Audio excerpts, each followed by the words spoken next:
महिमा श्री राधा रानी की, एपिसोड 44।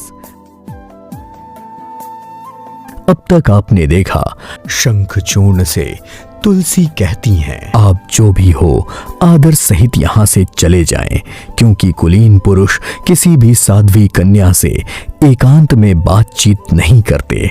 अब आगे तुलसी के वचनों को सुनकर शंखचूर्ण ने कहा, हे देवी, उचित और अनुचित का विचार रखने वाले कुलीन पुरुष को पर स्त्री को एकांत में देखना भी पाप है, किंतु देवी, इस समय मैं ब्रह्मा जी की आज्ञा से तुम्हारे निकट आया हूँ और गंधर्व विवाह की रीति के अनुसार तुम्हें अपनी अर्धांगिनी बनाऊंगा। हे तुलसी, देवताओं को युद्ध में परास्त करने वाला शंखचूर्ण मैं ही हूँ। देवलोक छिन जाने के कारण इंद्र सहित अन्य देवताओं की स्थिति भिक्षुकों जैसी हो गई है। इस समय सभी देवता उदास होकर ब्रह्मा जी की सभा में गए हैं।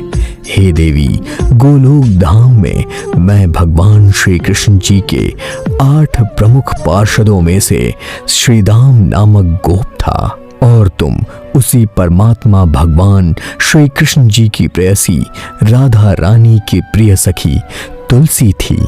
श्री राधा जी ने क्रोध के कारण श्राप देकर तुम्हें और मुझे भारत भूमि पर भेजा है। शंखचूर्ण के चुप होने पर तुलसी बोली, श्रेष्ठ पुरुष, आपने अति उत्तम उपदेश दिया जिससे मैं अत्यंत प्रसन्न हुई। जिस समय शंखचूर्ण और तुलसी के मध्य वार्ता चल रही थी, उसी समय ब्रह्मा जी प्रकट होकर बोले, पतिव्रते तुलसी। ब्रह्मा जी को देखकर तुलसी ने उन्हें प्रणाम किया। प्रणाम पितामह। ब्रह्मा जी ने आशीर्वाद दिया, सौभाग्यवती भव। तब शंखचूर्ण ने प्रणाम किया, प्रणाम पितामह।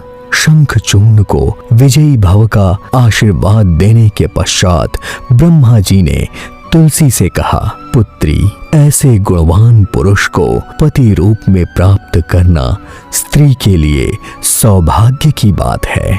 आज तुम्हारा भाग्योदय हुआ है, अतः तुम शंखचूर्ण को गंधर्व विवाह की रीति के अनुसार पति रूप में ग्रहण करो, तुम्हारा कल्याण होगा।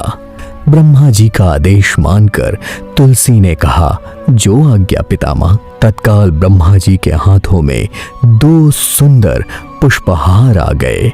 शंखचूर्ण और तुलसी को पुष्पहार देते हुए ब्रह्मा जी ने कहा, तुम दोनों एक दूसरे के गले में पुष्पहार डालो।